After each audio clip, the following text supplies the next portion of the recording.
Breaking out of SW1 to see how their decisions are affecting you across the UK. Bursting the Westminster bubble every Sunday morning, only on GB News, the People's Channel. Britain's watching.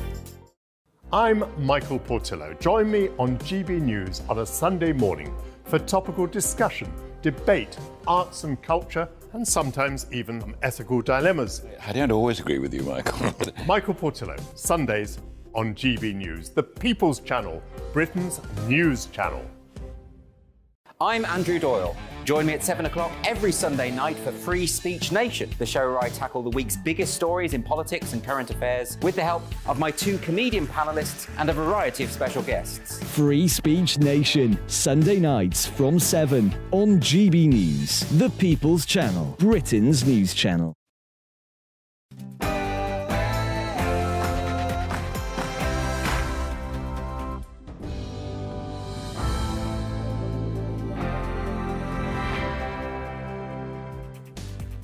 How lovely to see you all again, fellow travellers. Here we are for another edition of Neil Oliver Live on GB News TV and on radio. Tonight on the show, I'll be discussing what the fall of the Silicon Valley Bank could mean to us here in the UK and what actually happened at the US Capitol building on January the 6th, 2021. Plus, an unexpected victory for the Dutch Farmers Protest Party. All of that and more coming up. But first, an update on the latest news from Tatiana Sanchez.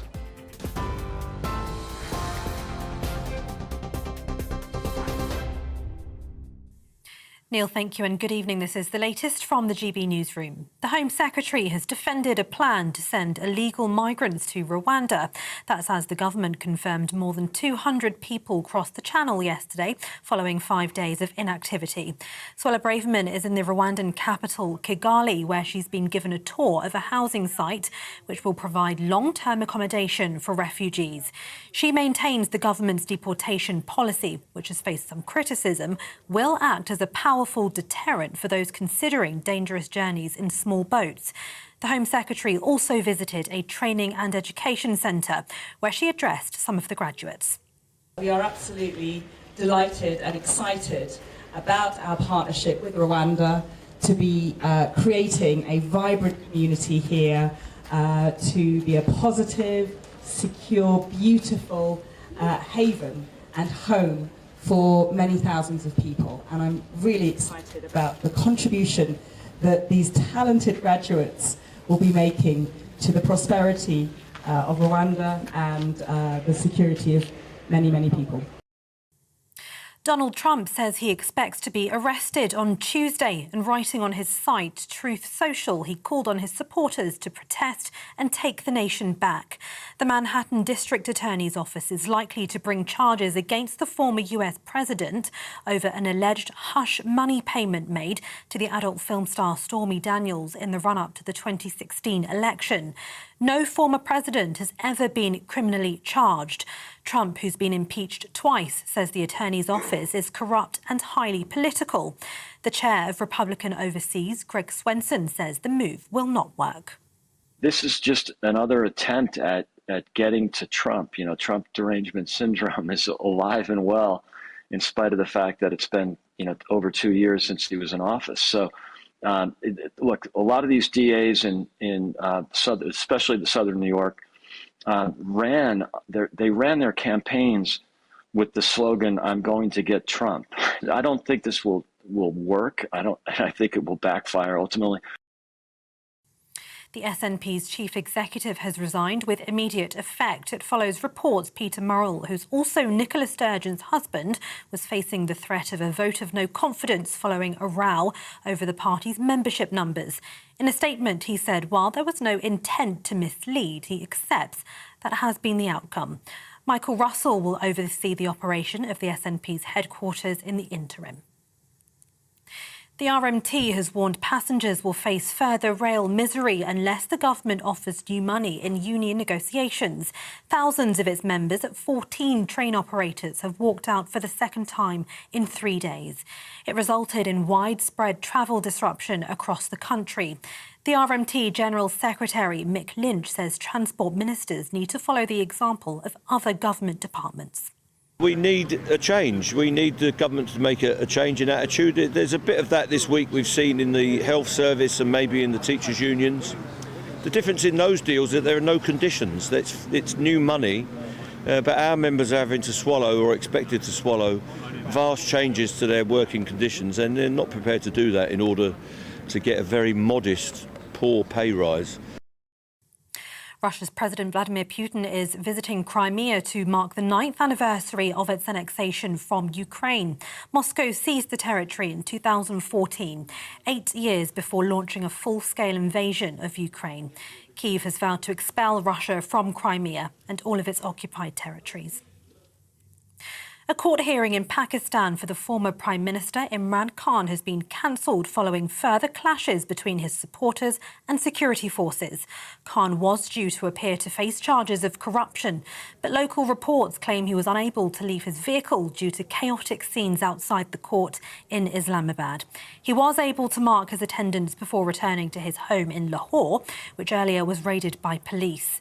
It follows days of standoffs outside his property, with police attempting to arrest him on Tuesday. He's accused of unlawfully selling state gifts given to him by foreign dignitaries while in office.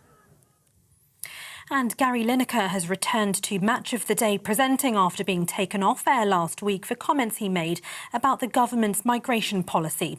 Mr. Lineker compared the language used to launch the new illegal migration bill with that of 1930s Germany. He's covering this evening's FA Cup quarter-final between Manchester City and Burnley, alongside a fellow pundit, Alan Shearer, who stood by him and refused to take part in last week's show. TV, online and DAB+ radio, this is GB News. Now it's back to Neil Oliver Live.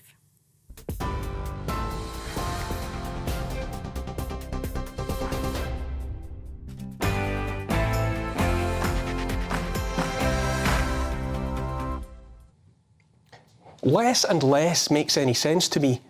People are struggling all around this country and all around the world. In many cases, it's nothing less than a life and death struggle.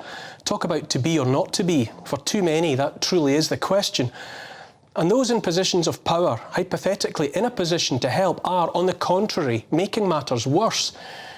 Let me start with a story.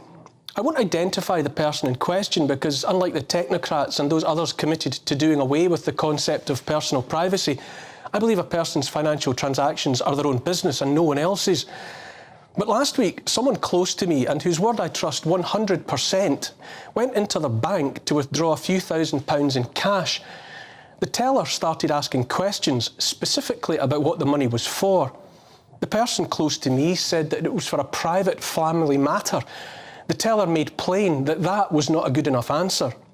That person close to me then said it was for a purchase.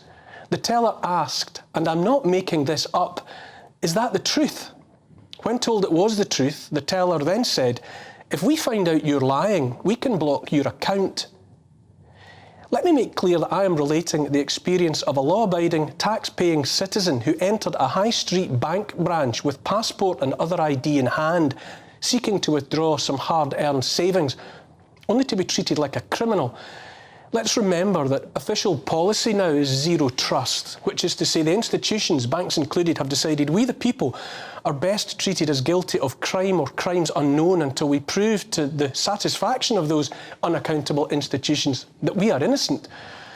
I don't know how you react to that story, and if required, I will happily swear on a stack of Bibles that it's the unalloyed truth, but it shocks me to the core.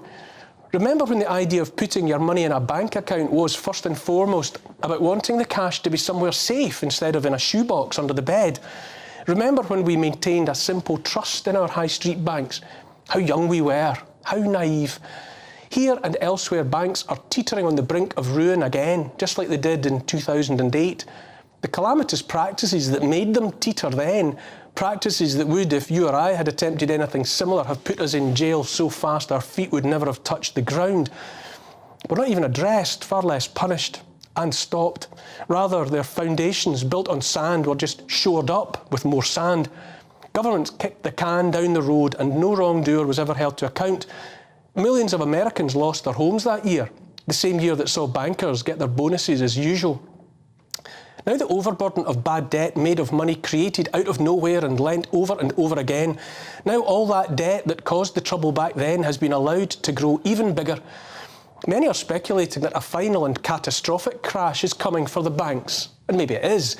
But I ask you this, given that banks are private businesses run by unelected private business people and that they are empowered to create money out of nothing, how and why would they ever run out of that money unless it suited a grand narrative to have that happen? This steady disappearance of much that makes simple common sense to me is not limited to the activities of the wibbly-wobbly banks. It's about much more besides, simple and obvious stuff. In my family, we can clearly see that food prices have gone up by a half at least, and in some cases more. Certainly not by the few percentage points officially attributed to inflation. Sometimes the cost of our weekly shop has doubled, and that's a fact. When we moved into our house around 6 years ago, the standing order for our energy bill was about £200 a month. Right now it's nudging £800 a month. Our council tax has gone up by £1,000 per year. And yet we got another letter saying we would have to pay separately to have our garden rubbish collected. We've also to pay separately to park our car on the road outside our house. The latest budget did nothing meaningfully to address any of it, not for us, not for anyone else. Why, just as a for instance, does no government ever act to help those women who want to look after their own children at home full time? Why is the emphasis always on providing childcare made as cheap as possible for those who need or want to take work outside the home? You might say, in many cases, that the system is deliberately structured so that as many people as possible are left with no option but to seek work outside the home if a roof is to be kept over the family's head. Such measures driving everyone into the marketplace to raise more tax revenue for the government are always predicated upon something else that makes no sense to me, which is to say the work of caring for children is always made among the lowest paid of all work. Why do governments always and only go out of their way to make it financially preferable to put children, the most precious element of our lives, in the care of those paid the least to do so? Why is the most important job of all, that of caring for the next generation in their youngest years, worth less than every other occupation? We have plummeting birth rates here in Britain and around much of the West. Governments routinely declare that the solution, the only solution indeed, is more immigration. But why not make it financially advantageous for couples to have children and to look after them themselves by ensuring one wage coming into the home is enough? Why are there no new tax breaks for families where one parent works and the other, in the vast majority of cases, let's be honest, the woman stays at home to look after the children? Too few babies are being born here and in Western countries all over the world. And how do governments respond? By making the role of full-time mother the most deliberately challenged and unattainable role of all. Where's the sense? Why does our society pointedly look down on those women, and again, let's be honest, it is mostly women, who want to dedicate their lives every day to caring for their own children? In what rational universe is that progressive? In what rational universe does that make sense? I say there's no sense anywhere. Rising energy costs are blamed on Russia. This is palpable nonsense. Energy companies selling oil and gas are making bigger profits than ever. There's also no shortage of oil and gas. Look to the Middle East, where oil trades at around $5 a barrel, costs $5 a barrel to get out of the ground. That's $5 for between 40 and 50 gallons. Those oil-rich states and the companies that get the oil out of the ground are simply making a killing, more and more, all the time. The so-called green revolution is powered by that same oil and gas, and will be into a point in the future so distant, it's hardly worth looking for. The war we should all be paying closer attention to is not just the one in Ukraine, but that being waged all around us right now by greedy governments and their best friends, the transnational corporations, against their own people to keep those people down. The powers that be have let it be known there may be food shortages ahead. This is at the same time as those same powers that be are going out of their way to make it harder for farmers to produce food. Why are governments in the West harassing their farmers into giving up their land and culling their herds instead of encouraging them to produce more food and not less? This behaviour makes no sense to me. Billionaires like Bill Gates and John Kerry fly around the world in private jets. We all know that pound for pound, private jets generate the most emissions. If it really was about cutting emissions, those billionaires would take the simple step of stopping using private jets. But no, their response, the solution they prefer, is to make even more of those polluting flights so that they can preach against the use by us, the common folk, of the much more efficient passenger planes. This makes no sense to me. By far the best way to help poor people is to enable them to lift themselves out of poverty so they can take care of themselves and raise healthy, educated, well-adjusted children. Instead, in the past 3 years, we've seen the greatest transfer of wealth from poor to rich in all of history. More recently, even those who had only recently elevated themselves out of generations of poverty and into the emergent middle classes are being actively impoverished once more by the dedicated and deliberate actions of governments. Homes are being made harder to hold on to and harder to heat. Food and energy are deliberately being made ruinously expensive. In what rational universe does any of that make sense? Unless, of course, the presence of independent, healthy, educated, confident people is anathema to governments. Nowadays, I think of our government not as of the people, by the people, for the people, but rather as an enemy government in occupation. I say all that we are seeing after 3 years like no others, 3 years of harms deliberately inflicted, are blatant attempts by governments and their little wizards to cover up and otherwise distract from the consequences of their own actions. Rather than by war in Ukraine, I say the ever-worsening hardship and relentless suffering of millions is caused by ideologically driven wickedness. The looming threat of God knows what next, whatever they try to frighten us with next, nuclear war, war with China, international terrorism. Noticeably, we haven't had any international terrorism for quite a while. Will surely keep many on edge and ready to comply with whatever life and freedom diminishing nonsense is proposed. What does make sense to me is history. In June 1816, the French ship Medusa set sail for Senegal with 400 passengers and crew. The captain was an upper-class incompetent, granted his position on account of who he was rather than his ability. On the 2nd of July, the Medusa ran aground off the West African coast. There was room in the lifeboats for just 250. The rest, at least 146 men and 1 woman, were put aboard a hastily assembled raft. The initial plan and promise was for the boats to tow the raft to safety, but after just a few miles, the ropes were cut. The poorest were literally cut adrift in the open sea with almost nothing. Tragically, but understandably, in those most dreadful of circumstances, the situation descended in the end into savage fighting and cannibalism. By the time they were rescued, purely by chance, only 13 men were left alive. The scandal was memorialised in the painting The Raft of the Medusa by the French artist Théodore Géricault, a more blatant and shaming demonstration of the abandonment of the poor by the powerful committed only to their own survival, even if it must mean the dehumanising debasement and sacrifice of those less fortunate. It's hard to imagine. It's all there to be seen on one vast 23 feet by 16 feet canvas. History has a great deal to teach us if we will only pay attention to it. It boils down to this: it's all happened before, and it will keep happening until we say no.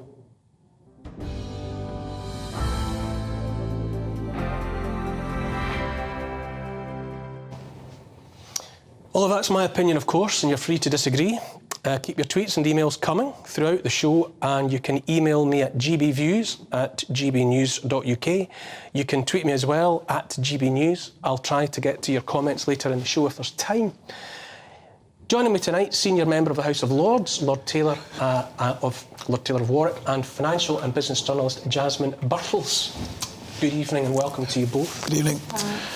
Lord Taylor, so many in difficulty out there, not their own fault, and yet to me it seems that what we see are those in a position to help, the powerful, the wealthy, just making their own lives better and easier and cutting adrift. I think you were right to mention history. One of the lessons of history is that we seldom learn the lessons from history. That's the problem. We have a widening gap between the have-nots and the have-yots. It's such a pity. You know, let's take the last budget. I'm a natural conservative, and yet it's almost like a socialist government now. You mentioned motherhood and children. We've devalued motherhood. My wife homeschooled children. That's where the value is. And I think we've lost that value system, and we don't learn the lessons from history. Jasmine, to me it's getting worse and worse, though. I would say that you look at shortage of food, and so the response is to cut farmland and farmers. You look at people struggling to heat their homes, and yet the energy companies are making fatter and fatter profits. Bill Gates and John Kerry making more and more flights in their polluting private jets. It's an inversion of everything that would, in common sense terms, be inspired. Yes, it is, and we feel. I mean, again, we're talking about history.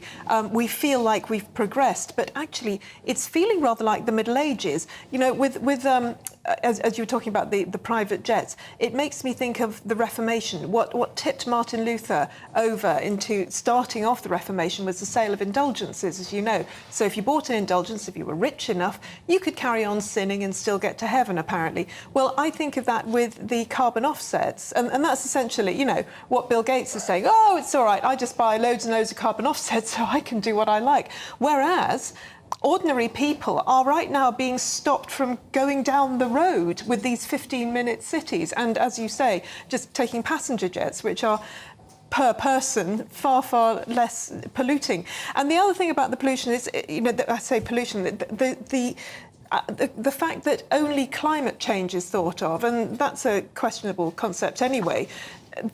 Rivers are being polluted all over the place. You know, all sorts of pollution is happening and being ignored. But climate change, you know. That blind spot that everyone has drives me, to distraction. That people will talk about saving the planet, and yet they won't put litter in the bin. Exactly. You slow down your car at a junction and look left or right, and all you see is piles of rubbish that people have flung out of their car windows. Yes. And yet a lot of those same people are driving to attend protests where they proclaim that they'll save the planet. Yes, totally. Absolutely right. And then, you know, on a wider scale, you know, recently you've mentioned, you know, the problems with Silicon Valley Bank. Now, Silicon Valley Bank had millionaires, or huge businesses, lots of people with a lot of money in it. Now, they should have had the first $250,000 covered.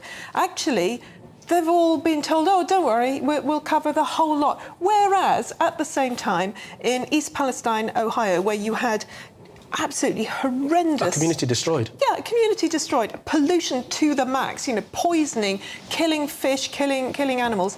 They get $5 each. That's what they're being offered, essentially. Having said that, we can't be too negative because, you know, we're living longer now. We're inventing things that we just didn't think of even 2 years ago. The IT revolution. We have to remain, you know, faithful, not fearful. I still say that we're living inside the corpse of a whale and that there's been plenty to eat. But Jonah got out of the whale. After the break, which is upon us already, we take a look at what actually happened at the US Capitol building on the night of January 6th, 2021. I'll see you in 3 minutes.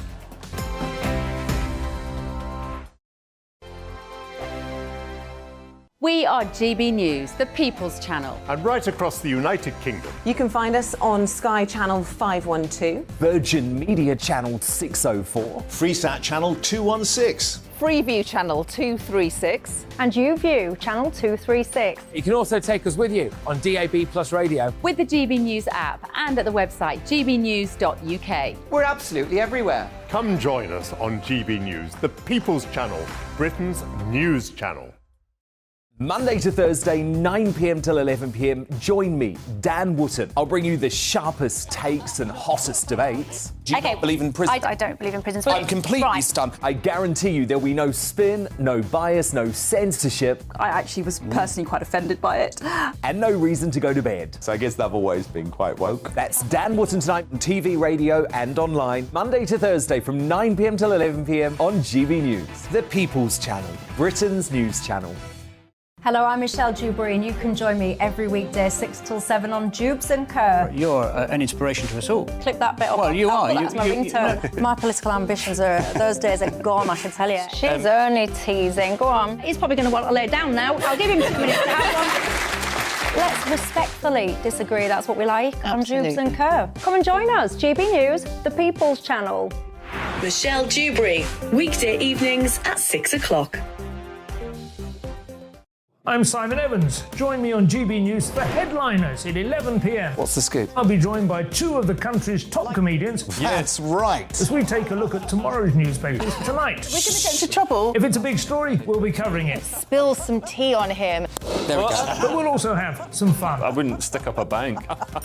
My father didn't love me. So anyway. Headliners every night from 11 on GB News, the People's Channel, Britain's news channel. It's all about family, being in people's living rooms, all the interaction and getting to know who our viewers and listeners are. When I was young, my dad used to say, Nana, stop arguing. I wanted an outlet that would enable me to give my opinion. People are going through a really hard time right now, and I know that you don't feel like you're being listened to by the establishment. I came to GB News because it's the People's Channel, and I want the audience to have their say on the events of the day. We're dynamic. We do something different. Democracy shows that the wisdom of the nation is in its people. I get to travel to find out what the story is from a personal perspective. The British people aren't fools. We know when we're not being told the full story. We've got to work out how Britain moves forward from this. It's the best country in the world. The establishment had their chance. Now we're here to represent your views. Britain's watching. Britain's watching. Britain's watching. We're proud to be GB News, The People's Channel, Britain's news channel.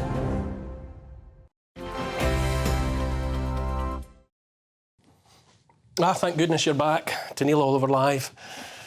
The aftershocks of events in the US Capitol building on the 6th of January 2021 continue to reverberate.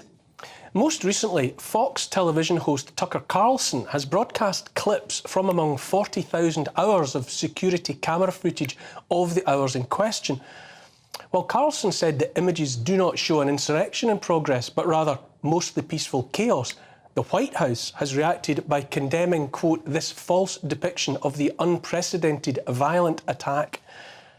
Joining me now to discuss the images is journalist and Democrat strategist Robert Wiener, who was also Director of Public Affairs during the Clinton and Bush administrations. Good evening, Robert. Thank you for joining me. It's a pleasure, Neil, to be with you, and thank you for having me. You know, Tucker's cherry picking is ludicrous.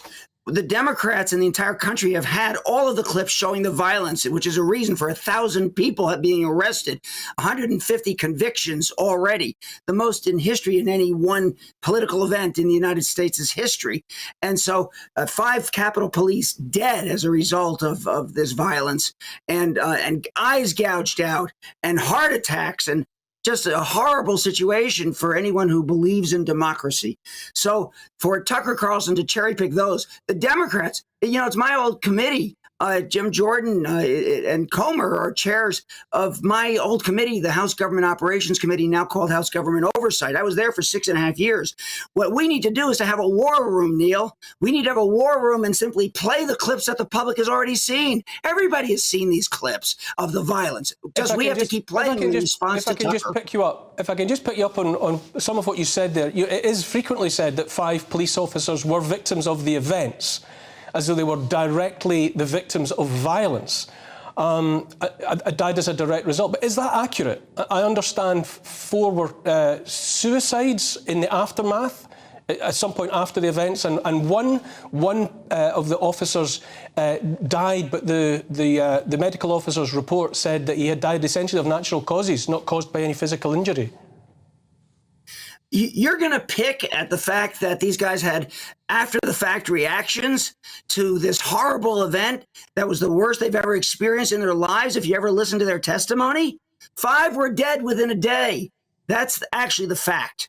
And it was a direct response to the events of the Capitol. And if you look at the clips, what are you going to tell me? You didn't look at the clips? You didn't see the bashing of the windows, the gal going in, ready to shoot out, and so of course she was shot. You didn't see any of that when it happened? You didn't see this going on for hours and hours? You didn't see the Republican senators running the other way after they were making fun of it the first way? What I did see... You know, what's his name in Missouri? You didn't see that? Of course you saw it. So don't tell me you don't believe your own eyes. What I did see was footage offered up by Tucker Carlson that did undeniably show a different sequence of events, or a different take. You know, it did seem to be people in many cases milling around with security forces in their immediate presence, not seeming to be doing much about it. The so-called QAnon shaming, he didn't seem to be. He didn't seem to be doing anything. Kneel around before they shoot the gun. What are you talking about?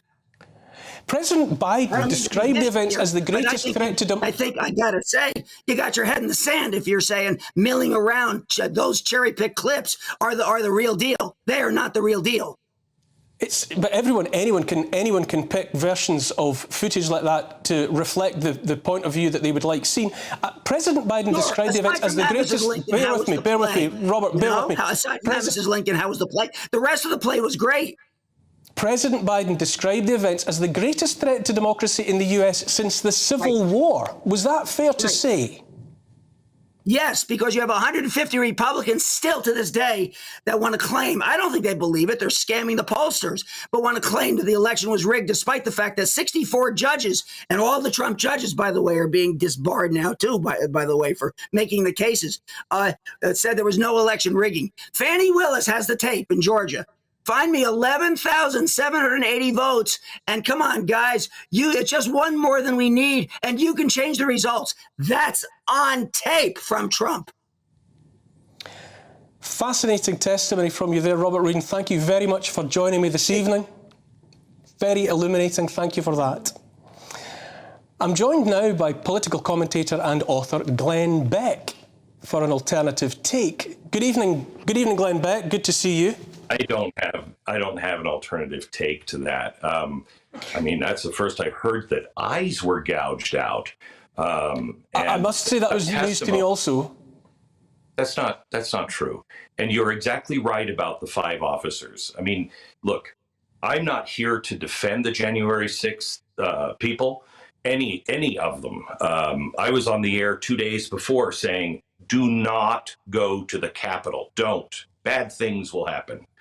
And it was only common sense. So the people that broke windows and were, causing mayhem and wishing people harm, those people should be in jail. Full force of the law should be used fairly, just like the full force of the law should have been imposed with people who were involved in the BLM riots. There were some that actually had something to say and wanted to be seen, and they were peaceful.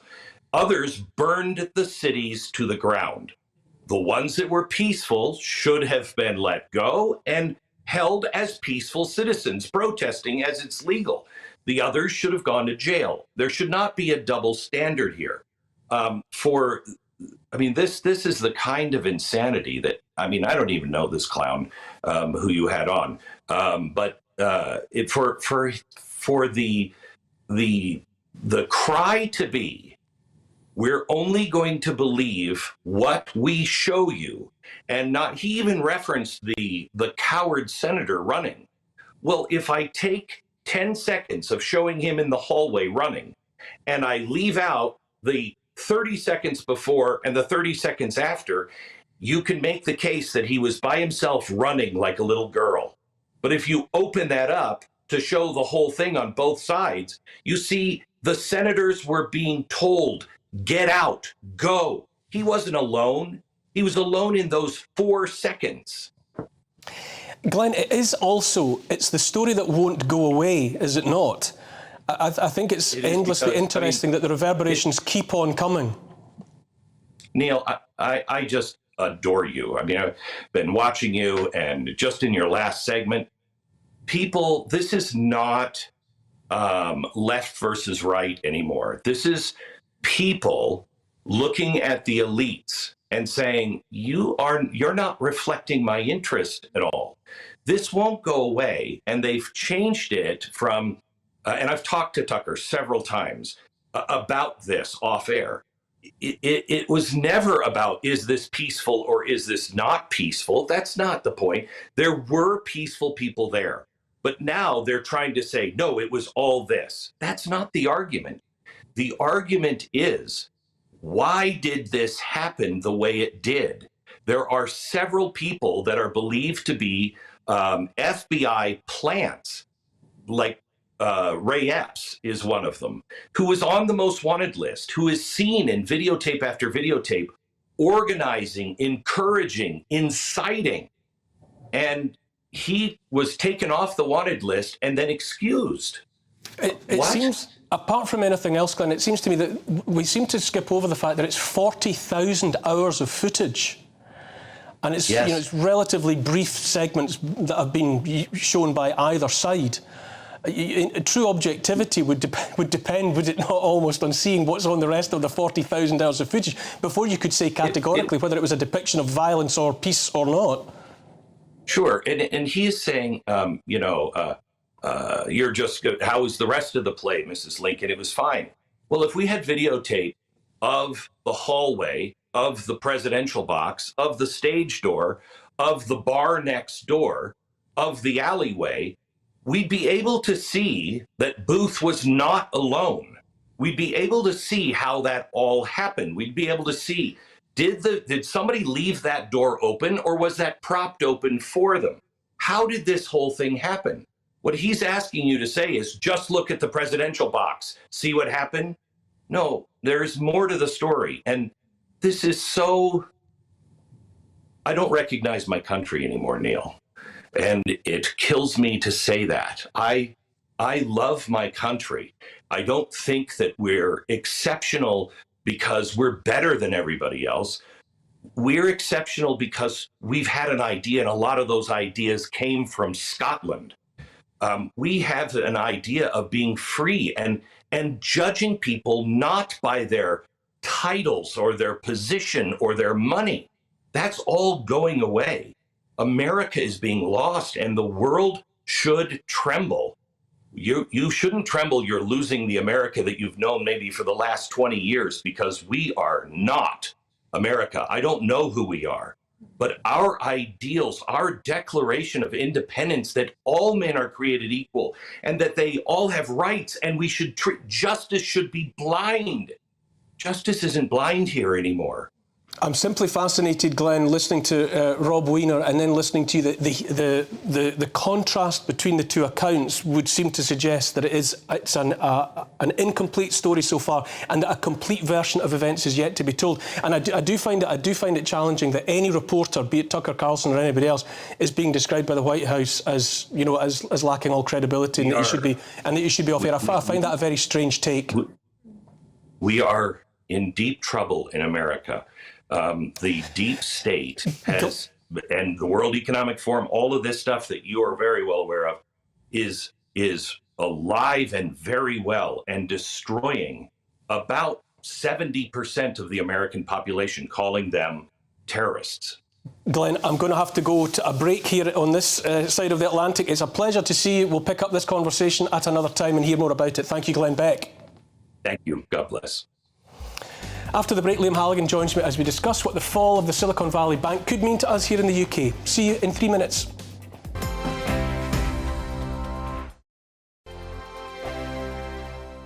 I joined GB News because I was sick and tired of not hearing my views being represented, not just mine, but so many people that I knew and spoke to. I just couldn't get my voice out there. I couldn't say anything. I couldn't do anything. Whatever the narrative was, I kind of had to follow it. GB News is there to provide a voice for those who have been ignored by the establishment media. We think different things. We've got a different style. GB News is here to be optimistic and positive about the future. It's real kind of dynamic and flowing, with the audience very much at the heart of it, like a big family.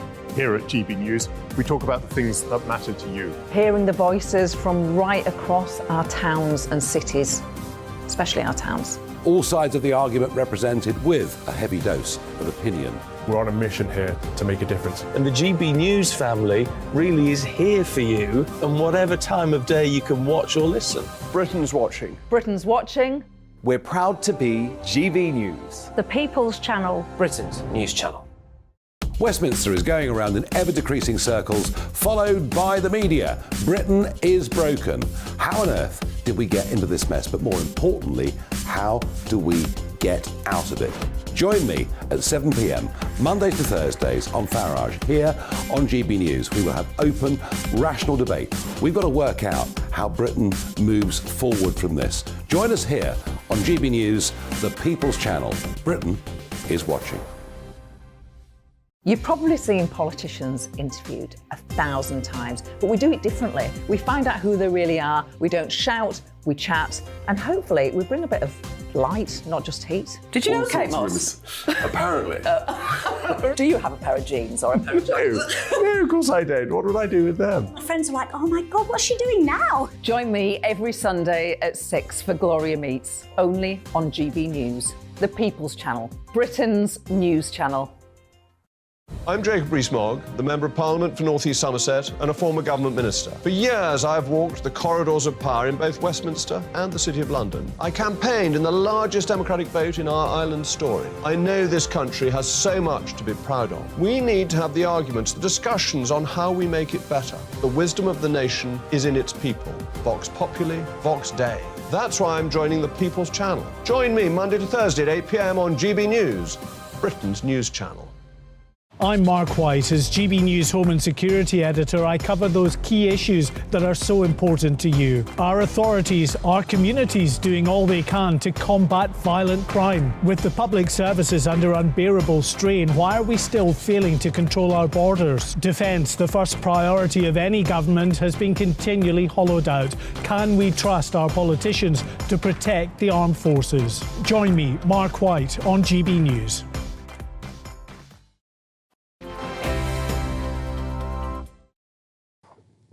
Welcome back to Neil Oliver Live.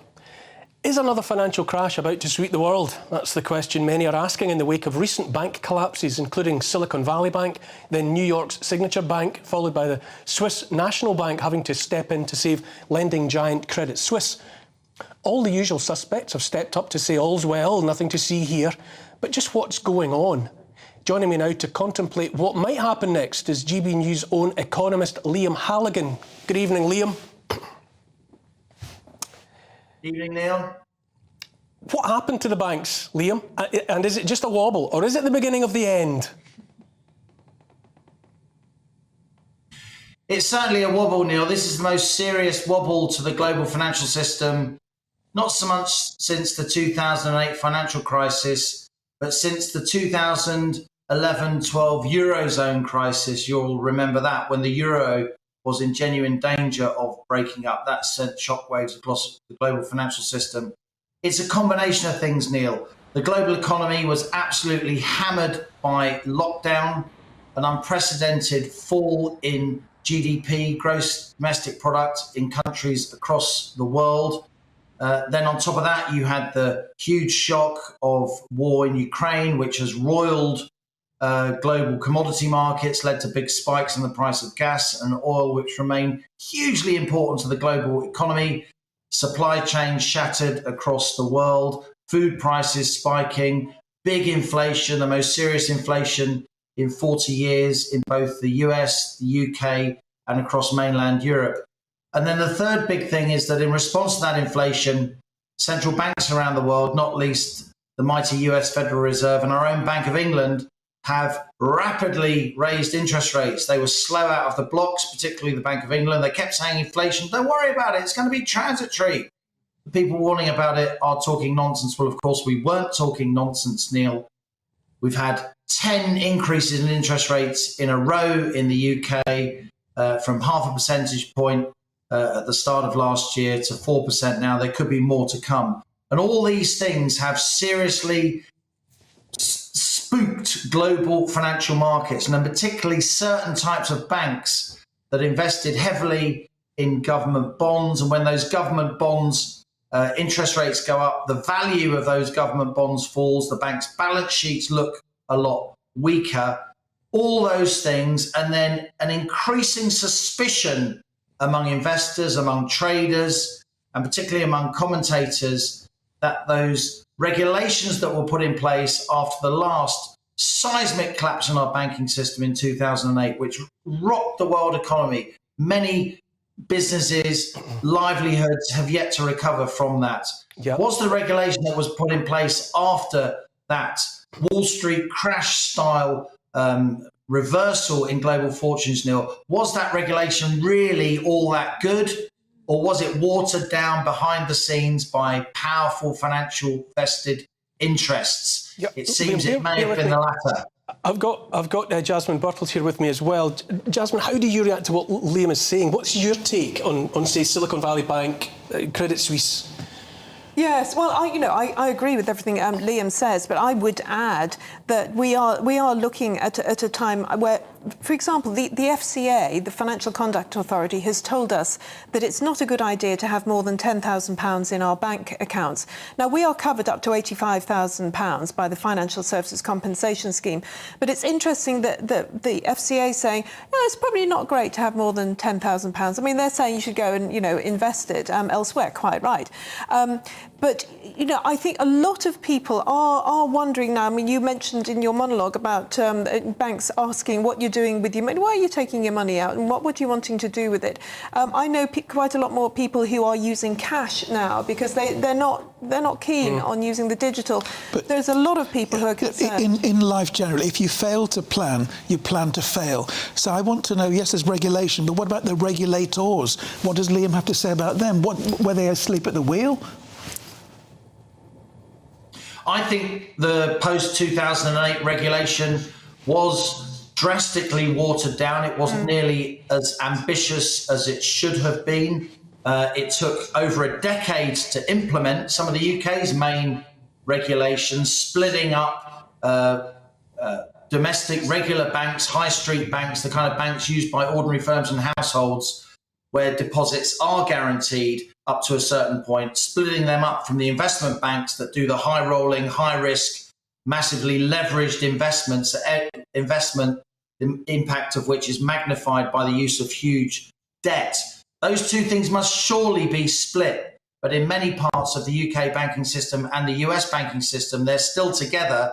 So the investment banking guys, they have every incentive to take huge risks because they know that in the end, to secure the deposits of mom and pop, as we say, of ordinary people and businesses, the government will have to bail them out. Look, there's a really, really important academic in the US at Stanford called Anat Admati. She's a fabulous writer. She wrote a book called The Banker's New Clothes. I highly recommend it. She called this SVB situation and this Credit Suisse situation, she calls them a hostage-style situation, Neil. In other words, the state, the US, had to bail out Silicon Valley Bank, the Swiss, the European regulatory authorities had to bail out CSFB because a lot of these banks are simply still too big to fail. The banking system is too concentrated. And I keep hearing British government ministers, I keep hearing them say that the UK subsidiary of SVB, of Silicon Valley Bank, was bailed out at no cost to the taxpayer. The Prime Minister,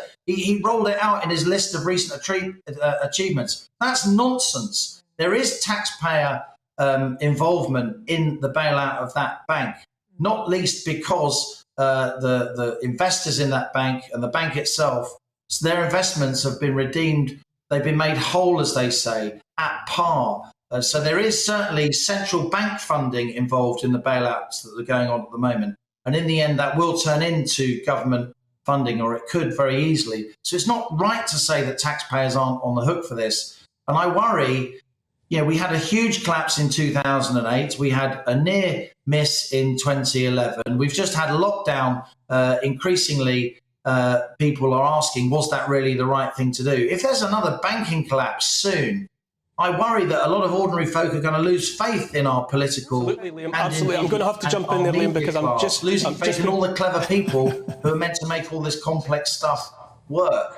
Absolutely, Liam. I'm just being told I'm running out of time here. Always, your insight is valuable and vital to me, so thank you once again for making time for me. I've only got to chase out because of a break, after which we meet another extraordinary Great Britain. See you in 3 minutes.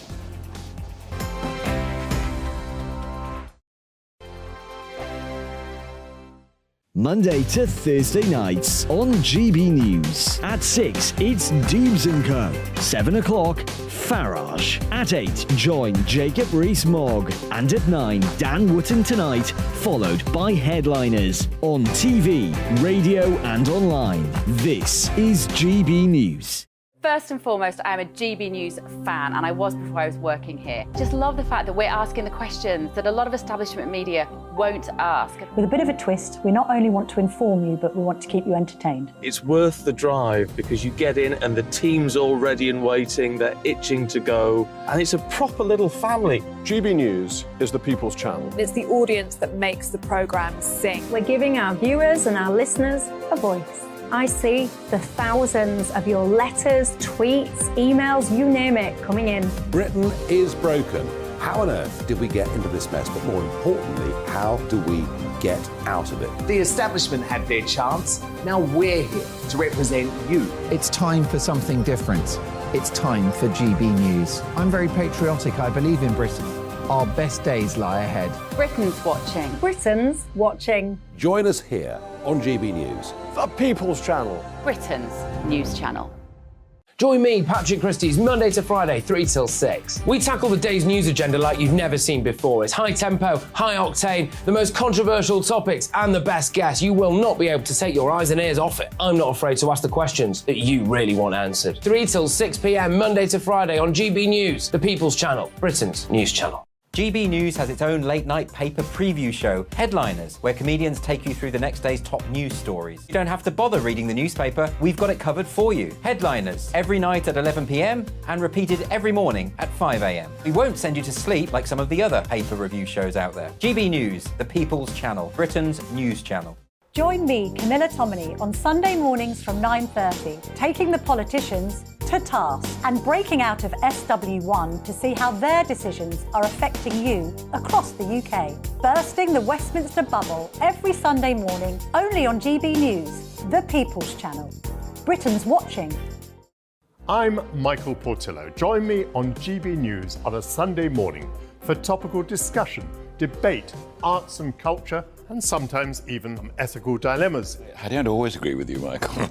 Michael Portillo, Sundays on GB News, the People's Channel, Britain's news channel. I'm Andrew Doyle. Join me at 7 o'clock every Sunday night for Free Speech Nation, the show where I tackle the week's biggest stories in politics and current affairs with the help of my 2 comedian panellists and a variety of special guests. Free Speech Nation, Sunday nights from 7 on GB News, the People's Channel, Britain's news channel. Like you've never seen. Here we are together again, Neil Oliver Live. Every week I take comfort and inspiration from those who don't just face down the worst life has to throw at them, but also find the strength to help others in the same predicament. My Great Britain tonight is cancer survivor Adele Connor from Liverpool, who is now diverting her energies into helping others cope with the effects of chemotherapy and other treatments. Adele joins me now. Good evening, Adele. Hi, you okay? I'm good, thanks. Tell me first of all about your diagnosis and treatment. I was diagnosed in, I think it was November 2020. I underwent 6 months of chemotherapy, surgery, and then I had 3 weeks of radiation. And what was it that you noticed that has inspired this plan that you've put into operation to help others cope with the same set of circumstances that you went through? I think one of the reasons for me putting it together was I found that for most of the chemotherapy, you come across different, we call them obstacles, I suppose, such as obviously you lose your hair, you lose your eyebrows, things like that. And for marketing type, when you go out to buy these things, I just found that it was so expensive. So, like, it's like they zoom in maybe on cancer patients, eyelashes, things like that are so expensive. So I just got speaking to women who've gone through it and obviously found better products at a cheaper, a lot cheaper. And then I just put together the baskets, what I found that helped me. And then donated them to the breast unit and so other women. So what typically is in those baskets, and I suppose really, how are you able to raise the funds necessary to keep it all going? Well, I'd done a GoFundMe page myself, so I raised $1,500, and then the charity in the Linda McCartney unit got involved, and they donated obviously a large amount of money to keep it going. So basically, I mean, at the moment, you know, there's a lot of money there to keep it going. And then whatever I can raise myself, I'll keep it going. But I didn't just donate to the breast unit, I donated also to blood cancer and children with cancer. So it's done really well. And inside the basket is things that would help you. So there's eyelashes, there's eyebrows, ginger, it helps with like nausea, humbugs, ginger biscuits, tea tree oils to help with your skin and things like that. So there's quite a lot in them. What response are you getting from patients and also from the nurses and the others that are actually in the centres that you're providing the baskets to?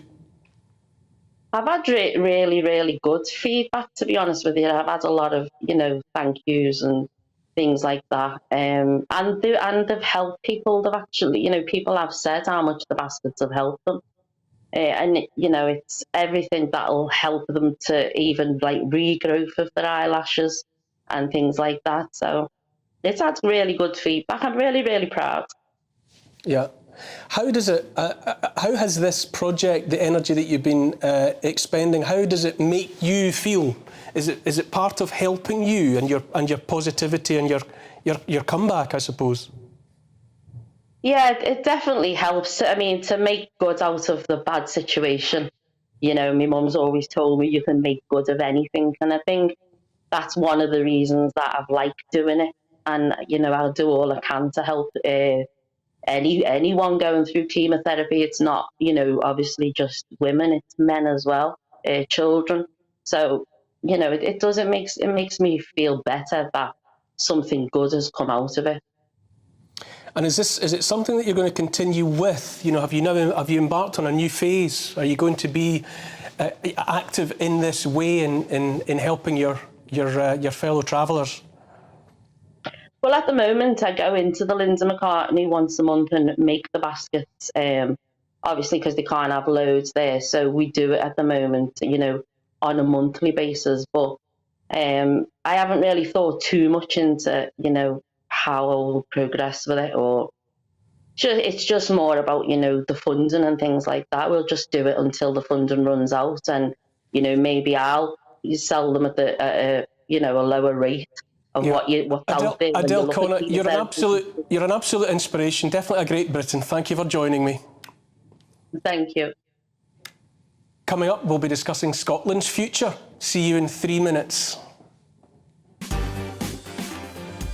We are GB News, the People's Channel. And right across the United Kingdom. You can find us on Sky Channel 512. Virgin Media Channel 604. Freesat Channel 216. Freeview Channel 236. And YouView Channel 236. You can also take us with you on DAB Plus Radio. With the GB News app and at the website gbnews.uk. We're absolutely everywhere. Come join us on GB News, the People's Channel, Britain's news channel. Monday to Thursday, 9 p.m. till 11 p.m. Join me, Dan Wootton. I'll bring you the sharpest takes and hottest debates. Do you not believe in prison? I don't believe in prisons. I'm completely stunned. I guarantee you there'll be no spin, no bias, no censorship. I actually was personally quite offended by it. And no reason to go to bed. So I guess they've always been quite woke. That's Dan Wootton tonight on TV, radio and online. Monday to Thursday from 9 p.m. till 11 p.m. on GB News. The People's Channel, Britain's news channel.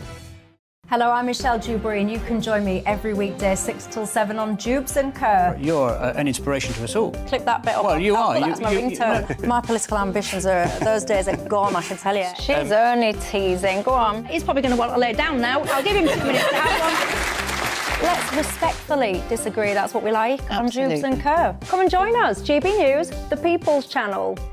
Michelle Dewberry, weekday evenings at 6 o'clock. I'm Simon Evans. Join me on GB News for Headliners at 11 p.m. What's the scoop? I'll be joined by two of the country's top comedians. That's right. As we take a look at tomorrow's newspapers tonight. We're going to get into trouble. If it's a big story, we'll be covering it. Spill some tea on him. There we go. But we'll also have some fun. I wouldn't stick up a bank. My father didn't love me. So anyway. Headliners every night from 11 on GB News, the People's Channel, Britain's news channel. It's all about family, being in people's living rooms, all the interaction and getting to know who our viewers and listeners are. When I was young, my dad used to say, Nana, stop arguing. I wanted an outlet that would enable me to give my opinion. People are going through a really hard time right now, and I know that you don't feel like you're being listened to by the establishment. I came to GB News because it's the People's Channel, and I want the audience to have their say on the events of the day. We're dynamic. We do something different. Democracy shows that the wisdom of the nation is in its people. I get to travel to find out what the story is from a personal perspective. The British people aren't fools. We know when we're not being told the full story. We've got to work out how Britain moves forward from this. It's the best country in the world. The establishment had their chance. Now we're here to represent your views. Britain's watching. Britain's watching. Britain's watching. We're proud to be GB News, The People's Channel, Britain's news channel. On Mark Dolan tonight, with 7 million working-age adults not active in the economy, has Britain lost its work ethic? I'll be asking the leader of UKIP, Neil Hamilton. In my big opinion, spoiled crybabies Harry and Meghan's relentless attacks on the monarchy are serving only one purpose, to make it more popular. And in my take at 10, striking passport workers are planning to ruin the Great British Summer Holiday. My reaction. Plus my all-star panel and tomorrow's papers. See you at 8.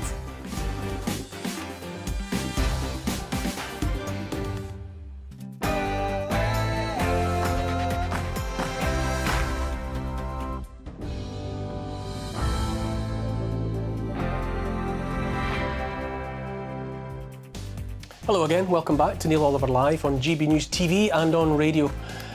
We take a look at why some cats are coming home with parts of their bodies shaved in the county of Kent, and how the Dutch farmers' protest party had a surprising victory. Plus a look at what really happened on Oscars night. That's all after the latest news headlines brought to you this evening by Tatiana Sanchez.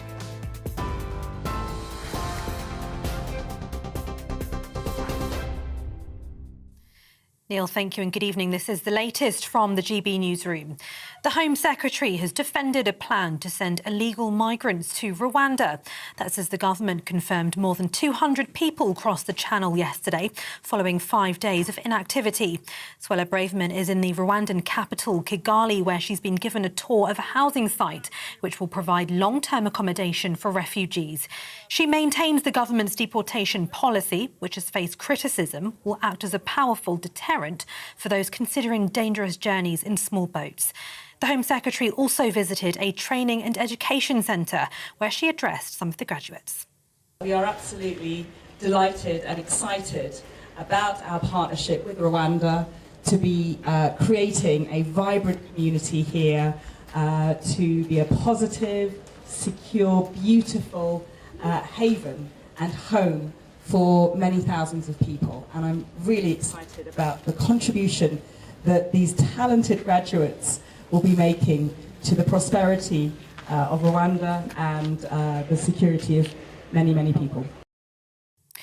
Meanwhile, thousands of people across the country have taken to the streets today to protest against racism.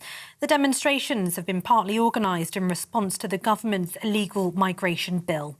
Marches were held in London, Glasgow and Cardiff this afternoon. One demonstrator's sign read, "No human being is illegal." Donald Trump says he expects to be arrested on Tuesday. And writing on his site Truth Social, he called on his supporters to protest and take the nation back. The Manhattan District Attorney's Office is likely to bring charges against the former US president over an alleged hush money payment made to the adult film star Stormy Daniels in the run-up to the 2016 election. No former president has ever been criminally charged. Trump, who's been impeached twice, says the attorney's office is corrupt and highly political. The SNP's chief executive has resigned with immediate effect. It follows reports Peter Murrell, who's also Nicola Sturgeon's husband, was facing the threat of a vote of no confidence following a row over the party's membership numbers. In a statement, he said while there was no intent to mislead, he accepts that's been the outcome. Michael Russell will oversee the operation of the SNP's headquarters in the interim. And Gary Lineker has returned to Match of the Day presenting after being taken off air last week for comments he made about the government's migration policy. Mr Lineker compared the language used to launch the new illegal migration bill with that of 1930s Germany. He's covering this evening's FA Cup quarter-final between Manchester City and Burnley, and he's been joined by fellow pundit Alan Shearer, who stood by him and refused to take part in last week's show. TV, online and DAB Plus radio. This is GB News. Now it's back to Neil.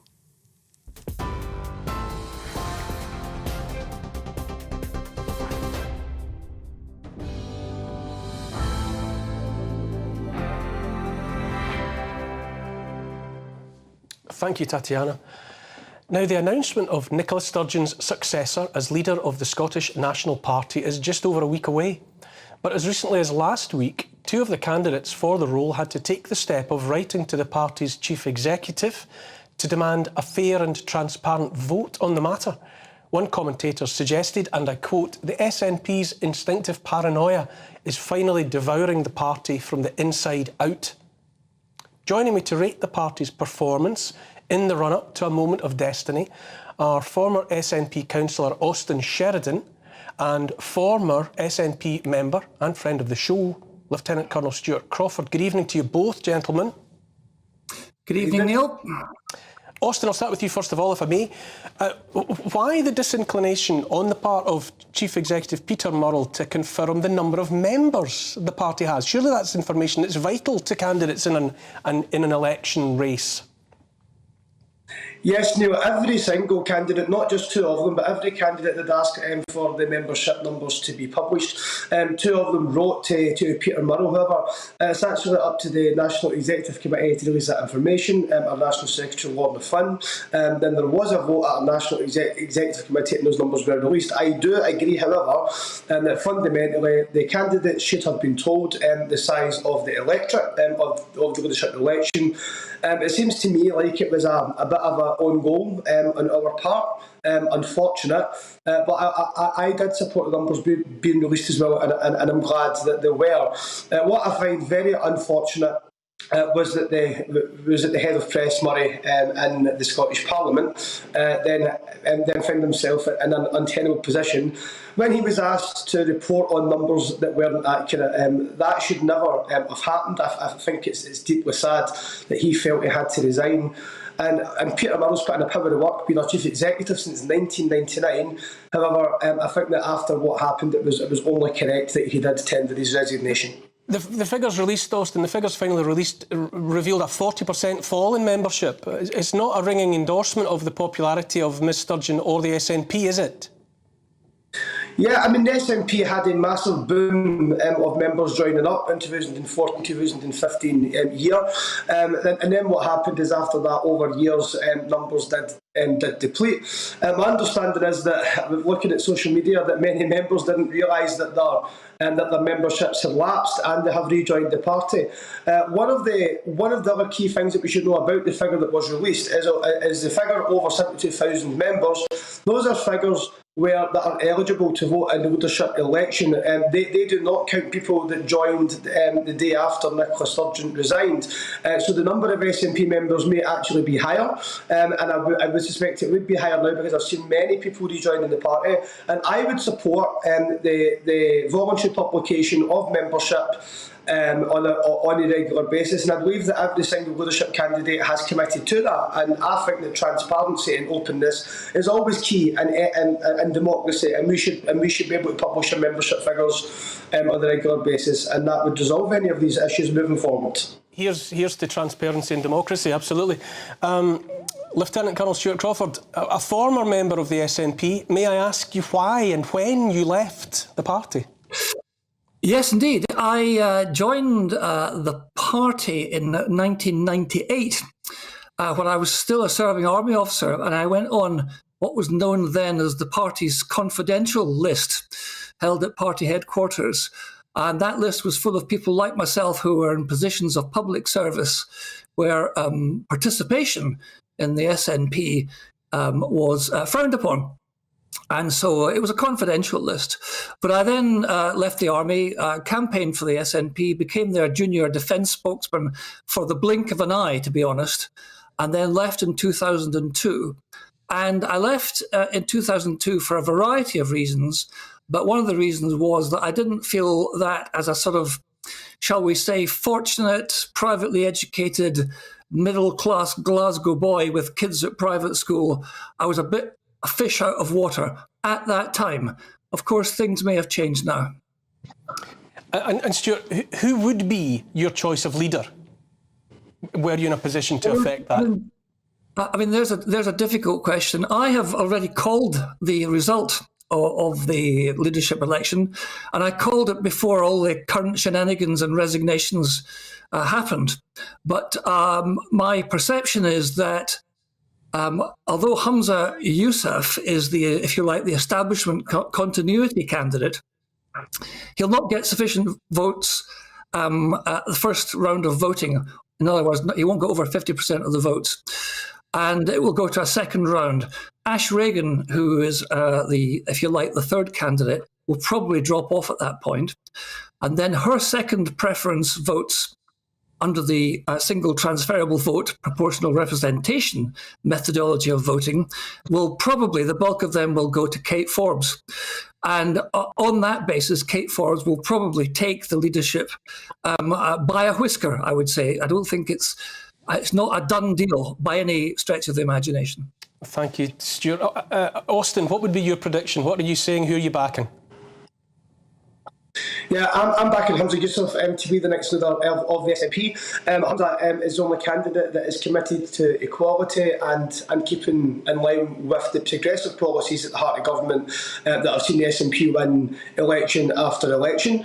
I do believe that the contest will be close. We should take nothing for granted. The SNP is a broad church of people, and it's going to be interesting to see the results. Although I'm backing Humza 100%, once the leader is elected, whoever that may be, all must accept the result as Democrats, and then for this to deliver independence of Scotland. That's what our membership will expect from whoever is elected leader, and the public will expect that. Time being against me as always, Austin. Ash Regan has claimed that supporters of Humza Yousaf are being bussed into his hustings. Her words, not mine. And Kate Forbes has strenuously questioned his abilities in any of his roles at transport, justice, most recently health, and yet he has your confidence. Well, Ash Regan says lots of things, but I don't think the members are paying attention. I think that will reflect in the leadership ballot. Ash Regan, all she wants to do is have meetings about things, but doesn't actually come forward with any substantial policies of her own. When it comes to the briefs that Humza Yousaf has had, for example, as Transport Minister, he delivered the Queen's Ferry crossing ahead of schedule and under budget. And then, for example, when it comes to his health brief, we're the only part of the UK that hasn't had any strike action in the face of the pay disputes. That's thanks to his and efforts of reaching out across that brief. So Humza Yousaf has had some of the toughest roles in government. I'm not saying that everything's been perfect, but he's certainly outperformed his counterparts in other parts of the UK, in the Westminster government or in the Welsh government. So that's why Humza has my confidence, because he has had a tough time and he has passed the test of resilience. Well, a week on Monday we will see that result one way or another. Lieutenant Colonel Stuart Crawford and Austin Sheridan, SNP's past and future, thank you both for your time this evening. Jasmine, is that election contest one that captures your imagination at all? Not in a big way, if I'm honest. You know, it does bother me that I'm not keen on I've forgotten his name, Humza Yousaf. Yeah, Humza Yousaf. I mean, I'm not keen on that. Speaks volumes. You can't remember his name. No, it does rather, doesn't it? Actually, yeah. I'm not thrilled by the fact that he by his ideology and the fact that he would continue what's been happening up until now. I prefer Kate Forbes myself. Lord Taylor, what do you make of Kate Forbes? Is is devoutly Christian and is open about that. But how do you feel about her being judged continually and questioned continually about what that might mean for her stance on various topics? And yet Hamza Yusuf, who describes himself as a proud Muslim, is not questioned in relation to his Islamic faith. Well, leadership is about action, not just position. I don't know Kate Forbes, but she is a Christian and she speaks her mind. And so for that reason, I would support her. But a party that can't even tell you how many members it has, you have to really question whether they can do anything for Scotland. But Kate Forbes at least speaks her mind, even though she knows it damages her, but at least she's open about it. Jasmine, what do you think? What troubles me as a Scot living in Scotland, for as long as I can remember, the SNP has paid precious little attention to what's actually happening in Scotland and has been, I would say, disastrous for Scotland across the board. And I fear that regardless of who actually takes up the reins, it will just be more of the same, this relentless pursuit of separation. Well, exactly. And that is, you know, as you said, more of the same. I'd like to see something very different. Apart from anything else, it has affected us in England. I mean, we have seen through the WhatsApp messages that much of the lockdown was because of Nicola Sturgeon going, we're going to lock down, we're going to do this, or we're going to have 3 masks on. Oh, well, in England, we better have 4 masks. And it's been extremely damaging for us. The whole thing, I think, is divisive and unhelpful. What's Sir Alex Ferguson? They should choose him, the ex-Man United manager. He'd sort them out. I'm going to move straight on from that remark. What about, though, you know, the fact that Nicola Sturgeon, First Minister, stepping down very abruptly? Yeah. Her husband, the Chief Executive of the Scottish National Party, quickly stepping down. I suspect that more things will come out to show why she stepped down. A very odd timing just to step down so abruptly. Did you regard Nicola Sturgeon as she was often described as a formidable politician or not? There's a difference between being a politician and a statesperson, and I think she's more politricks, and she was very good at making sure the attention was on her. She wasn't really grooming anybody to follow her, and we can see that now. None of the 3 really have the personality that she has, but I think she's left Scotland in a mess, frankly. Absolutely, I agree. And as you say, you know, it speaks volumes that I couldn't think of the names.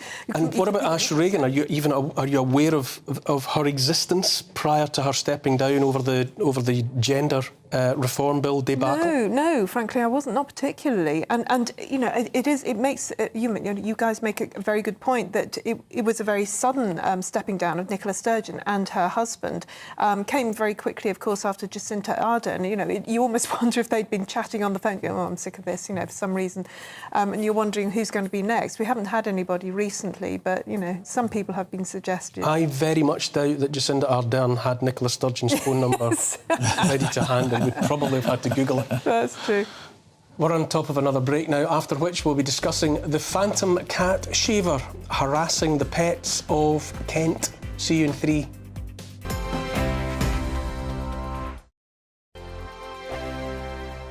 I joined GB News because I was sick and tired of not hearing my views being represented, not just mine, but so many people that I knew and spoke to. I just couldn't get my voice out there. I couldn't say anything. I couldn't do anything. Whatever the narrative was, I kind of had to follow it. GB News is there to provide a voice for those who have been ignored by the establishment media. We think different things, we've got a different style. GB News is here to be optimistic and positive about the future. It's real kind of dynamic and flowing, with the audience very much at the heart of it, like a big family. Here at GB News, we talk about the things that matter to you. Hearing the voices from right across our towns and cities, especially our towns. All sides of the argument represented with a heavy dose of opinion. We're on a mission here to make a difference. And the GB News family really is here for you, and whatever time of day you can watch or listen. Britain's watching. Britain's watching. We're proud to be GB News. The People's Channel. Britain's news channel. Westminster is going around in ever-decreasing circles, followed by the media. Britain is broken. How on earth did we get into this mess? But more importantly, how do we get out of it? Join me at 7 p.m, Mondays to Thursdays on Farage, here on GB News. We will have open, rational debate. We've got to work out how Britain moves forward from this. Join us here on GB News, the People's Channel. Britain is watching. You've probably seen politicians interviewed 1,000 times, but we do it differently. We find out who they really are, we don't shout, we chat, and hopefully we bring a bit of light, not just heat. Did you know Kate Moss? Apparently. Do you have a pair of jeans or a pair of jeans? No, of course I don't. What would I do with them? My friends are like, oh my God, what's she doing now? Join me every Sunday at 6 for Gloria Meets, only on GB News, the People's Channel, Britain's news channel. I'm Jacob Rees-Mogg, the Member of Parliament for North East Somerset and a former government minister. For years, I've walked the corridors of power in both Westminster and the City of London. I campaigned in the largest democratic vote in our island story. I know this country has so much to be proud of. We need to have the arguments, the discussions on how we make it better. The wisdom of the nation is in its people. Vox Populi, Vox Dei. That's why I'm joining the People's Channel. Join me Monday to Thursday at 8 p.m. on GB News, Britain's news channel. I'm Mark White. As GB News Home and Security Editor, I cover those key issues that are so important to you. Our authorities, our communities doing all they can to combat violent crime. With the public services under unbearable strain, why are we still failing to control our borders? Defence, the first priority of any government, has been continually hollowed out. Can we trust our politicians to protect the armed forces? Join me, Mark White, on GB News. On the Camilla Tominey Show this Sunday morning from 9:30. But I'm not going to cut the additional rate of tax today, Mr. Speaker. I'm going to abolish it altogether. 6 months after delivering his own mini-budget, Liz Truss's Chancellor Kwasi Kwarteng will be giving me his reaction to this week's budget. You won't want to miss it. All that and more with me, Camilla Tominey, this Sunday morning from 9:30.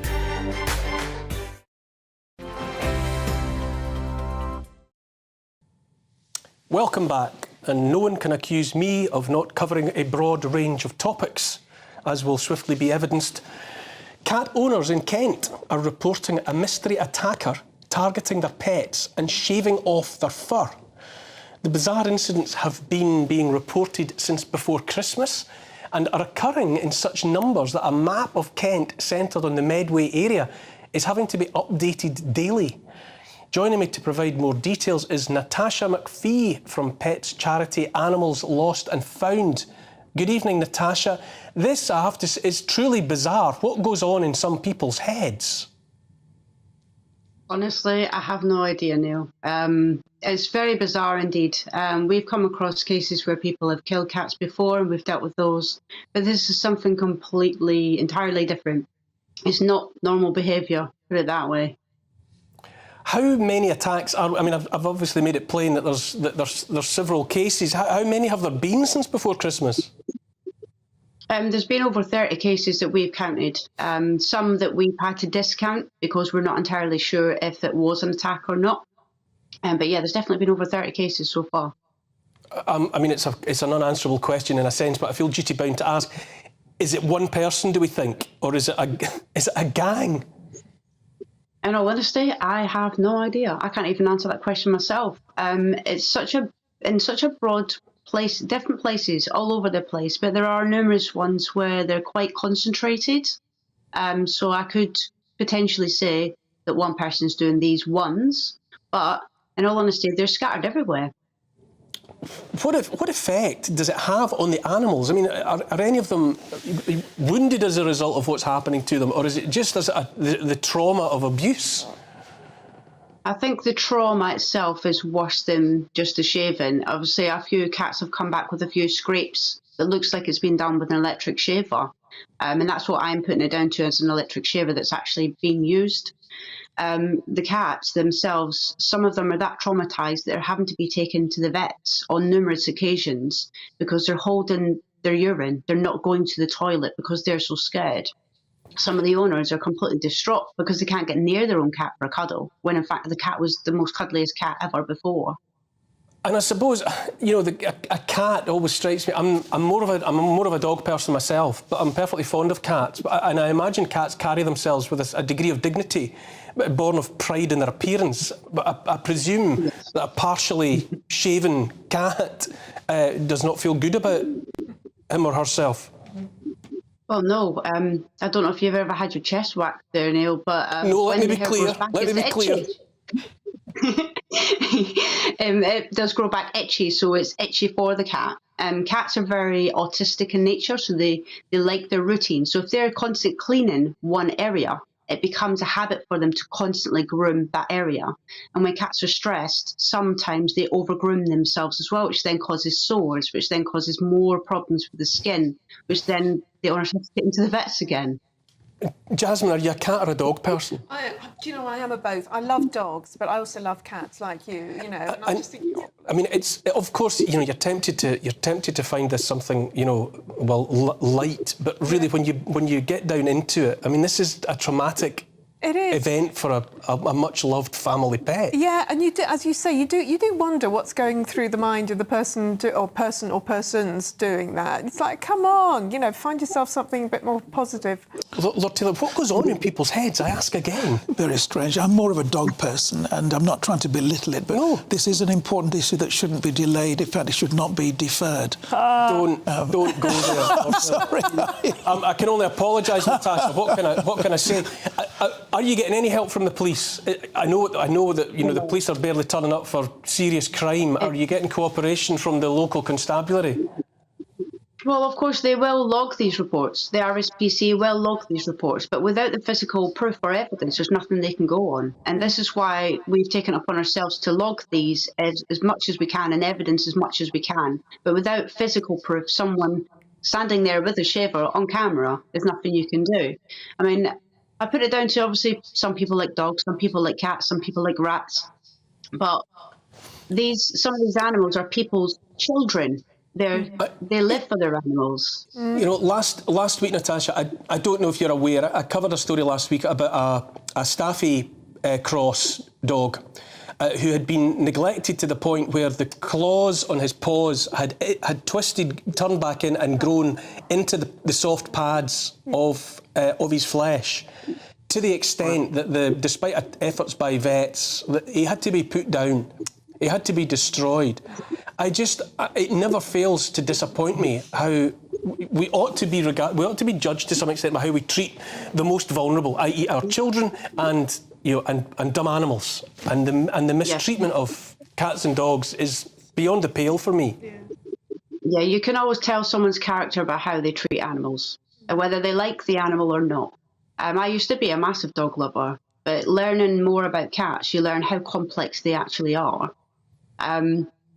We, obviously, as an animal welfare organisation, we deal with a lot of cases where there's a lot of neglect, a lot of animals being left behind, and no amount of animal neglect hardens me to it.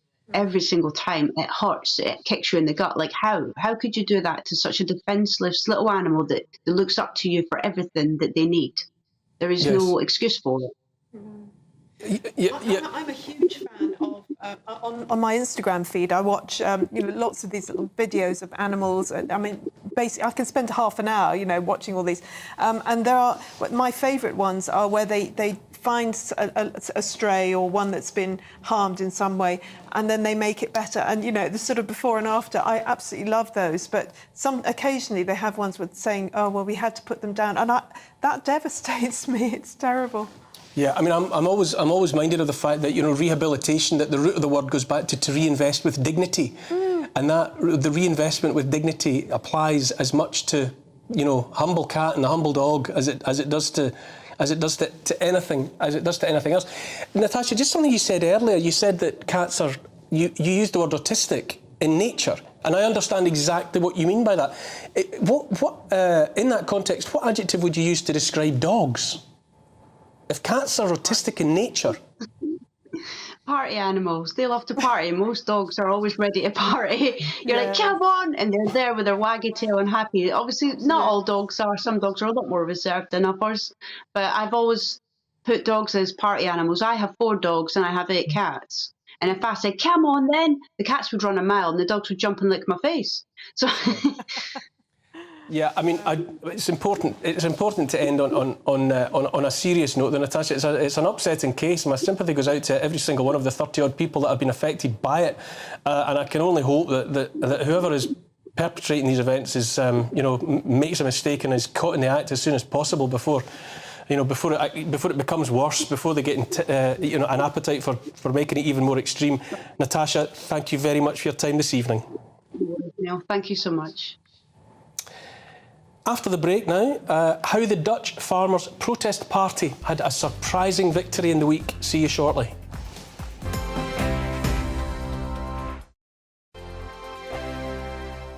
Monday to Thursday nights on GB News. At 6, it's Dubes & Co. 7 o'clock, Farage. At 8, join Jacob Rees-Mogg. And at 9, Dan Wootton Tonight, followed by headliners on TV, radio and online. This is GB News.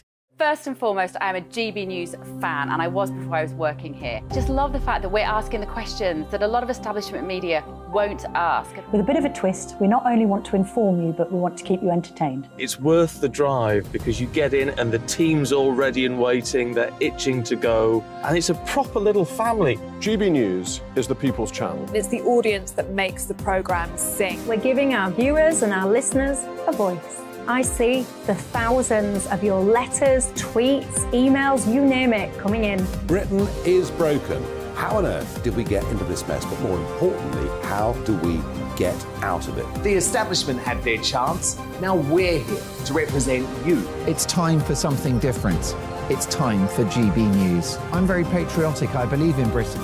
Our best days lie ahead. Britain's watching. Britain's watching. Join us here on GB News. The People's Channel. Britain's news channel.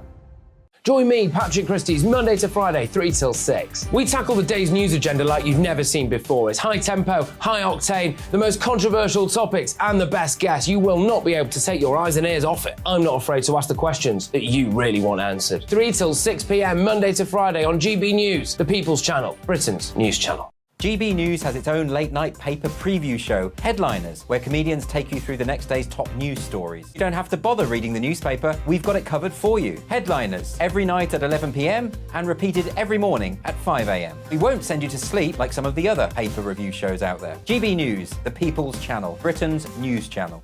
Join me, Camilla Tominey, on Sunday mornings from 9:30, taking the politicians to task and breaking out of SW1 to see how their decisions are affecting you across the UK. Bursting the Westminster bubble every Sunday morning, only on GB News, the People's Channel. Britain's watching.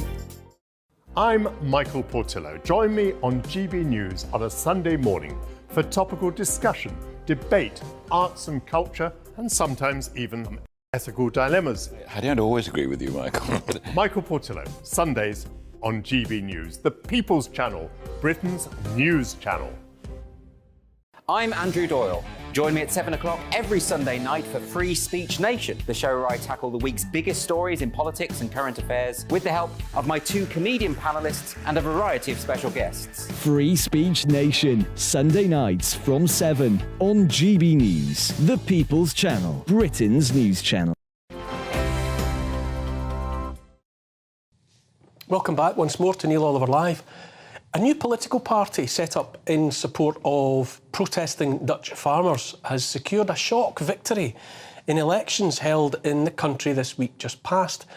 The Farmer Citizen Movement scooped 20% of the vote for seats in the upper house of the Dutch Parliament, vowing to fight government plans to slash nitrogen emissions and to cull livestock numbers. Joining me to consider the real implications of the result is Ralph Scholhammer from Webster Vienna Private University. Ralph, we've spoken before. Good to see you back. This is such an important subject. Good to see you, Neil. Now, it sounds like a victory. It is a victory. But will it really help the farmers? Well, it is definitely a battle that was won. The war is still raging on, but this was an important step. And a step that I believe is having repercussions beyond the Netherlands. We see now Germany pushing back against the outlawing of the internal combustion machine. Don't forget that most politicians are very sensitive to changes in public opinion. And what the result of the elections in the Netherlands has shown, public opinion is shifting. Right? 20%, of course, I mean, it's still not a majority. The Green coalition in the Netherlands Netherlands and got about the same number of votes, but the trend is in favor of the farmers' movement, and politicians are going to react to this. So I think there will at least be an attempt by the central governments to find a compromise. The question now is, and we have experienced this on the continent, but you have experienced this in Great Britain as well, is a new party living up to the hype? Can they now execute what they have promised during the campaign? And let's hope that they can. I mean, as you say right off the top, clearly it shows that the people, or a substantial proportion of the people, have come out in support of the farmers. So I would say that's the kernel of a victory. And I'm making no secret of the fact that I am personally of the opinion that I'm behind farmers in the Netherlands and around the world 100%. However, I have to say, I have heard it said that this new party is likely to compromise, is not necessarily as forcibly opposed to the nitrogen emissions story, nor to the culling of the national herd, and that therefore nothing will change. Is there truth in that assessment? There is some truth in that assessment, but I would not be that pessimistic. We must not forget the Dutch have a very unique political culture that is built on the idea of consensus. So even the Farmer Citizens Movement, despite them being a new party founded in 2019, they're still part of Dutch political culture. So this idea very much from the outside that they're going to be completely different than anybody that there has been before, I think is asking a little bit too much. It's a step in the right direction. I think they must now build on the sympathy that they have garnered around the world. I think also those who support them, I'm fully with you on this, Neil, but we must also keep in mind the Dutch farmers are high-tech farmers, right? It's highly industrialized agriculture. They are the Silicon Valley, if you want, of food production. So we must be careful not to romanticize in a way that they're like yeoman's farmers from the 18th century. In a sense, the Dutch farmers are the best that capitalism has to offer. They're innovative, they feed the world, and at the same time bring wealth to the farmers, which they well deserve, because that's actually, I think, the reason why the EU dislikes them so much. We have an autoimmune disease in all the West kind of against everything that kind of underwrites our civilization, right? Whether it's the internal combustion engine, whether it's agriculture, whether it's fossil fuels, whether it is nuclear energy. And that is part of the larger battle. We talked about this before, but we shouldn't lose sight of this. This is one battle in a larger, I don't know if we want to call it war, in a larger conflict against these forces that actively undermine what makes our civilization possible. Yes, yeah. Ralph, bear with me while I involve my guests in the studio here. Jasmine, I could hear you nodding along and making affirmative sounds. Yeah. But do you identify with what Ralph is saying there about the undermining of the pillars of the way of life that we've had, farmers being maybe number one? Yeah, absolutely. I do, and I absolutely agree that it's obviously not just in the Netherlands. It's definitely here. It's in America. It's across Europe. There is a sort of a self-hatred, and we did at the same time. This self-hatred, which is particularly, I think, coming from media, coming from, what the Americans call the liberals, we would, I don't know what we call, the elites, perhaps.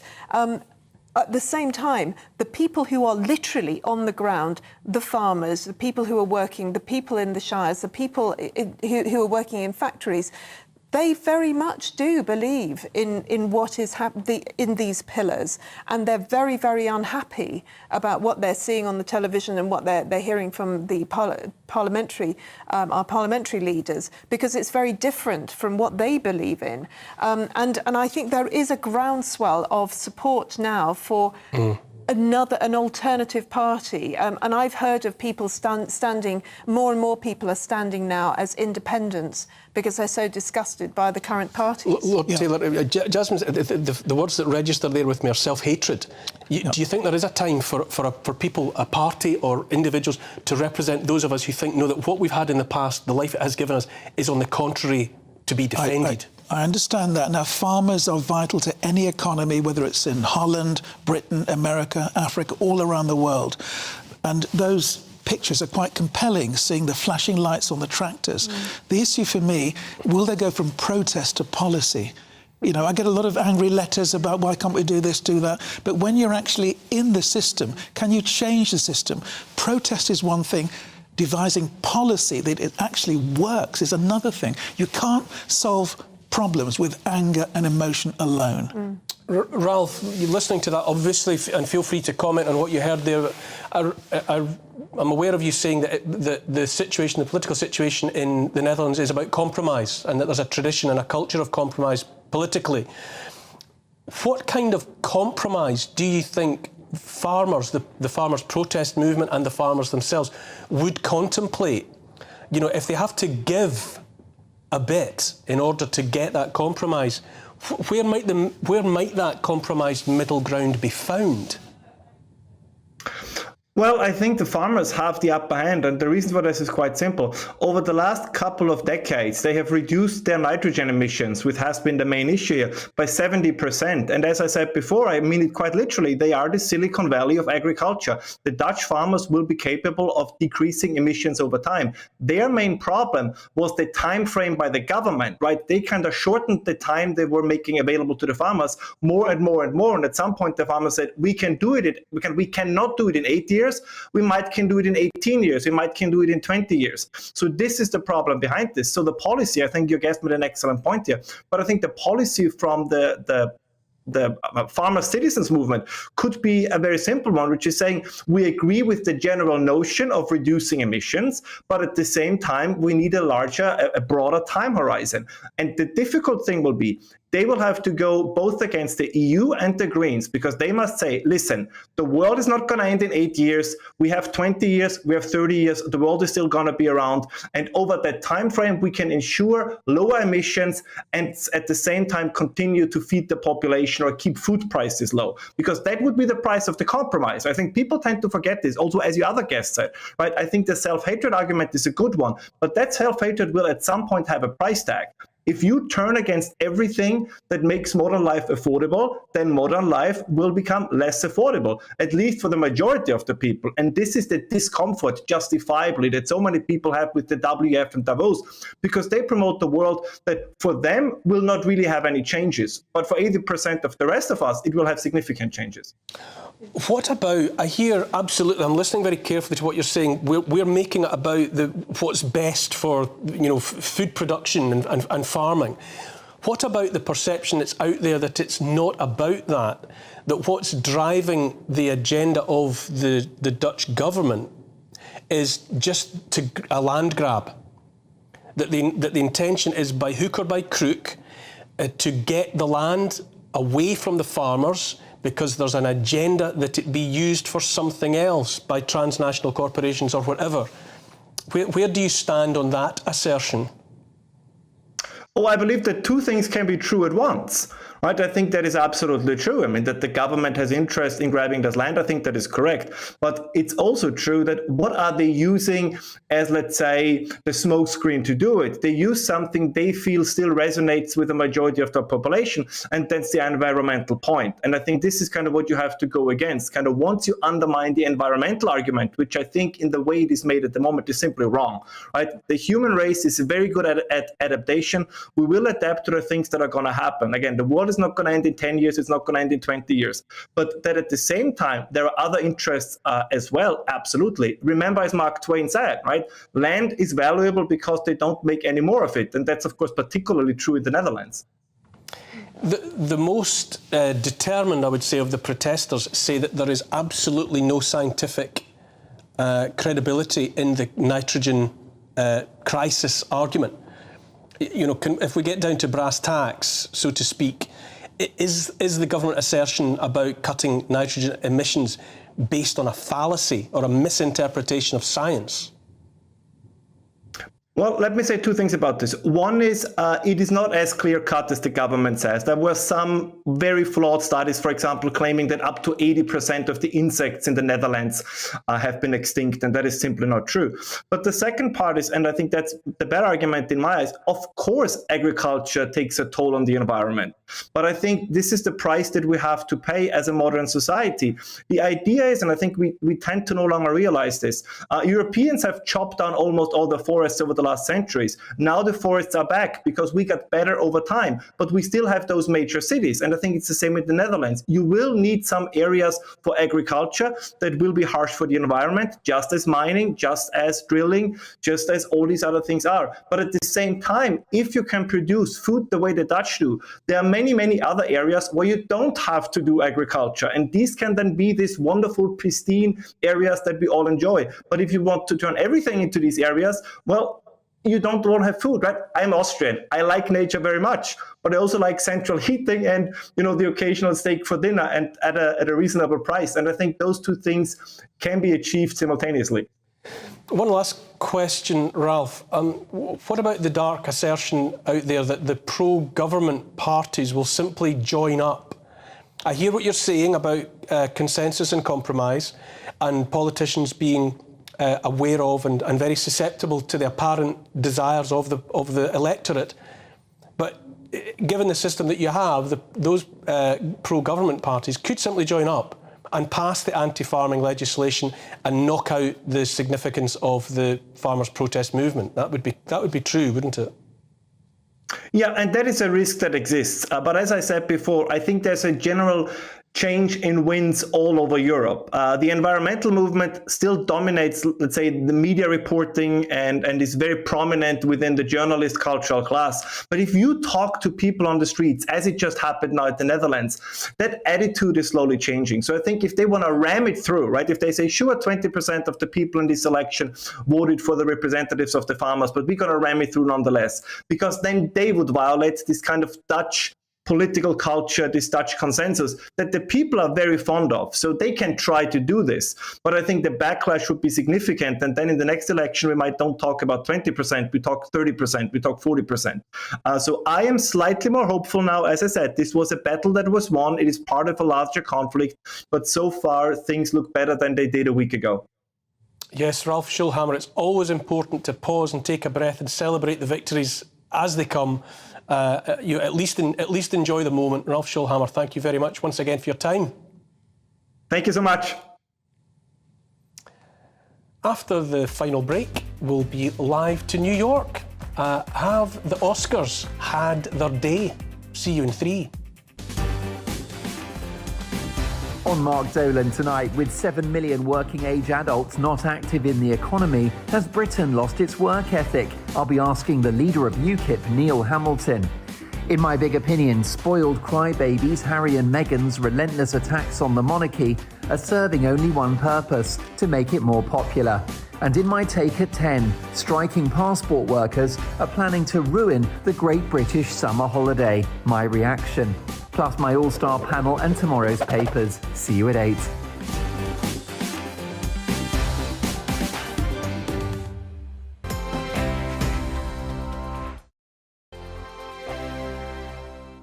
We are GB News, the People's Channel. And right across the United Kingdom. You can find us on Sky Channel 512. Virgin Media Channel 604. Freesat Channel 216. Freeview Channel 236. And YouView Channel 236. You can also take us with you on DAB Plus Radio. With the GB News app and at the website gbnews.uk. We're absolutely everywhere. Come join us on GB News, the People's Channel, Britain's news channel. Monday to Thursday, 9 p.m. till 11 p.m. Join me, Dan Wootton. I'll bring you the sharpest takes and hottest debates. Do you not believe in prison? I don't believe in prisons. I'm completely stunned. I guarantee you there'll be no spin, no bias, no censorship. I actually was personally quite offended by it.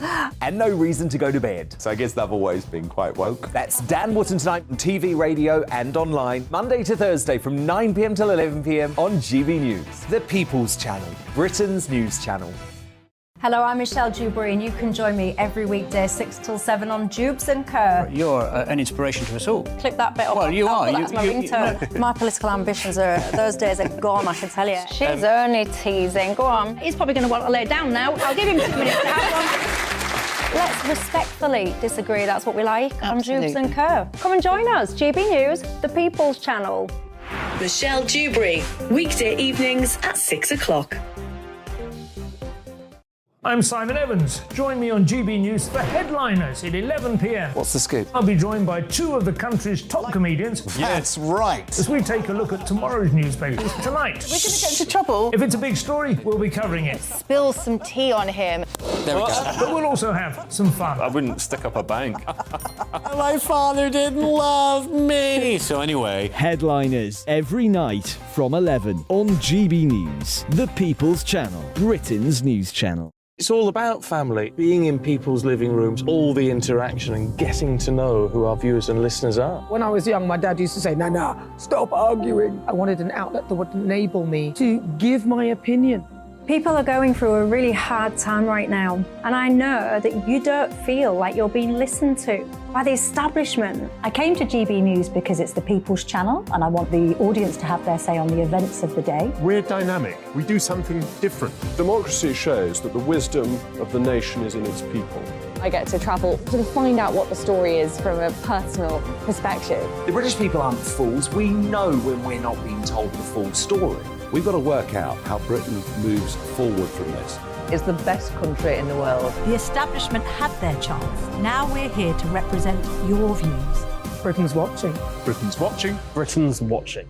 We're proud to be GB News, The People's Channel. Britain's news channel.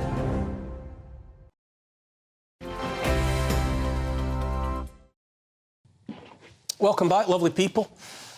The 95th Oscars managed an average audience of nearly 19 million last weekend. That's 12% up on the year before. However, they were also the third least watched Academy Awards since numbers began being kept for such things. Absurdist comedy drama, whatever one of those is, Everything, Everywhere, All at Once was the big winner with 7 awards. But anyone tuning in for the sequel to The Slap faced only disappointment. Joining me to look back on the event is showbiz legend in his own right, Nelson Aspin. Nelson, hello. Good to see you. Thanks for having me back. Great. I was just saying in the break with my guests here, Jasmine and Lord Taylor, I grew up just loving, I've always loved movies. But big blockbusters, Hollywood all the way. And I used to watch the Oscars with genuine excitement. You know, I'd be cheering for somebody and I would have high expectations because I would have seen most, if not all, of the films that were in contention. Just not like that for me anymore. And I do feel it. I feel it deeply. So, that said, what was your verdict on all of it this year? Well, I have to say this was probably the most I've enjoyed an Academy Awards broadcast in several years, probably maybe 25 years since the year that James Cameron's Titanic took home so many awards. And that's the key. That is the key to making the Oscars a winning broadcast. You have to nominate films that the people enjoy, not just the critics or the artistes, so to speak.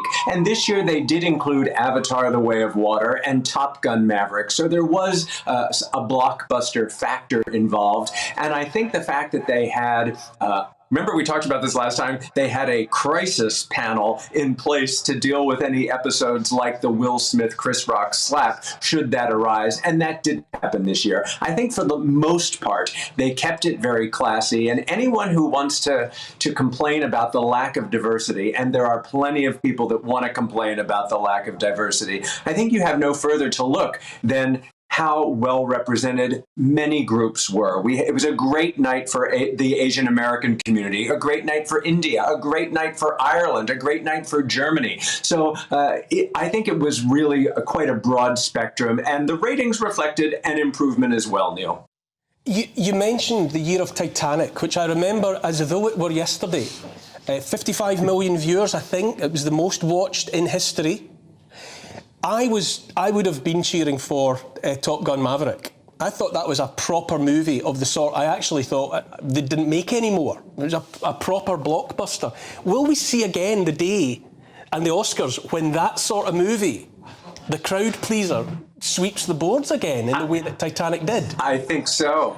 I think so. And Top Gun Maverick is actually being credited, along with Tom Cruise, for saving the movie industry. Because post-COVID, that was the film that brought people back into the physical world of a cinema. And to Tom's credit and to the film's credit, that's a big reason why it was represented. I don't think it ever stood a chance of winning Best Picture. But the fact that it was nominated drew eyeballs into the program. So yes, it is important to include crowd pleasers in there. And the fact that Wakanda Forever was nominated, that was like that's a Marvel movie. That's a superhero movie that was credited with in contention for being a Best Picture, as well as a Best Supporting Actress nomination for Angela Bassett. And had she won that, it would have been the first superhero character to have taken home the gold, Neil. Bear with me. One of my guests here in the studio, Lord Taylor of Warwick, I think a remark or a question you'd like to offer up? For 10 years, I was Vice President of the British Film Board, which classifies all the films from Hollywood, etc. In recent years, I do think the Oscars have been taken over by woke. I really do. And instead of woke, they need to wake up. They need to give Oscars to films that people actually want to watch, like the blockbusters, like Top Gun. And OK, it was nominated, but it didn't win. We need to see films that people actually want to go and see. The only problems with the films now that get the Oscars, three problems: the beginning, the middle and the end. Nobody sees them. Nobody wants to see them. It's too woke. I totally agree. You know, because the number one thing is should not be diversity. It should be, is it a good film? Yes, it's a good absolutely. story with good actors that you want to watch, as you say. Not just a box-ticking exercise, which is the way I feel about films nowadays. Nelson, you're listening to all that, I'm sure. Have they learned to stop being preachy and worthy, not just in the films, but in their acceptance speeches? Because the clips that I saw suggest no, they still want to be seen weeping like babies at the first opportunity. That's called acting, Neil. The bone to pick is with the nominating committee, not with the. You can only vote for what's nominated, so the winners are determined by the voters. But you have to nominate the crowd pleasers for them to even be considered, of course. Now, when you talk about woke, I think what's interesting is Cate Blanchett won Best Actress at the Critics' Choice Awards for her marvelous work in the film Tar. But her acceptance speech at the Critics' Choice Award, of which I confess I am a voting member, and I voted. Actually, I didn't vote for Cate. I voted for Michelle Williams. But be that as it may, she got very much into. She referred to the patriarchal pyramid. I'm going to have to jump in purely because I'm running out of time. I could listen to you enthuse endlessly, but thank you so much, Nelson Aspin. That's all from me on Neil Oliver Live. Thanks as always to my panel, Jasmine Birtles and Lord Taylor. I'll be back at 6 o'clock next Saturday. Next, it's Mark Dolan tonight. Mark, what have you got? Neil, brilliant show. Well, for all of the attacks from Harry and Meghan, only one thing has been achieved. That's to make our king incredibly popular. That's my big opinion. Plus, your video calls in the People's Hour, my all-star panel and the Sunday papers. Lots to come. I'm Jonathan Watry, here with your latest weather update from the Met Office. Many of us can look forward to a drier and brighter second half of the weekend. Sunday is looking to be much more settled thanks to a ridge of high pressure that is gradually going to be building its way in. We still have some fronts to cater for later on in the day, and for the time being at least, certainly low pressure is still in charge. So that is bringing further showers and outbreaks of rain throughout the first part of this evening, but they are tending to fade out as we move throughout that overnight period. And so we'll see an increasing number of clearer intervals developing, certainly for areas further to the north and the west. That'll allow temperatures just to drop down into mid-single figures for towns and cities, but a or frost is possible for parts of Northern Ireland and Scotland. So perhaps a few sleet showers first thing on Sunday morning for Scotland, but they will also begin to ease their way out, and there'll be a good number of sunny intervals throughout the day for a lot of us. A bit of cloud just probably lingering around Northumberland down into Yorkshire coastal areas, and then it's this cloud that's going to start building its way in for Northern Ireland for the afternoon, and things certainly turning much damper here. But where we hold on to the sunshine across central areas of England and Wales, highs of 12, 14 degrees Celsius, not too bad for the time of year. We hold on to the drier weather in the southeast through the Sunday evening, but that rain is going to start pushing its way further north, turning wintry over the higher ground of Scotland, and that sets the scene for Monday, which will turn into a bit of a damp morning for a lot of us. The most persistent rain pushing from Northern Ireland up into Scotland. For England and Wales, it generally will be more drizzly outbreaks of light and patchy rain with some drier intervals here and there, but the driest weather throughout the day really for northeastern areas of Scotland. The unsettled weather is set to continue as we move throughout the rest of the week. Further weather fronts charging their way in from the Atlantic with further outbreaks of rain. The isobars are also going to squeeze together a bit more, particularly as we move towards Wednesday. So temperatures will still be on the mild side, but that wind will just take an edge off things. Bye-bye.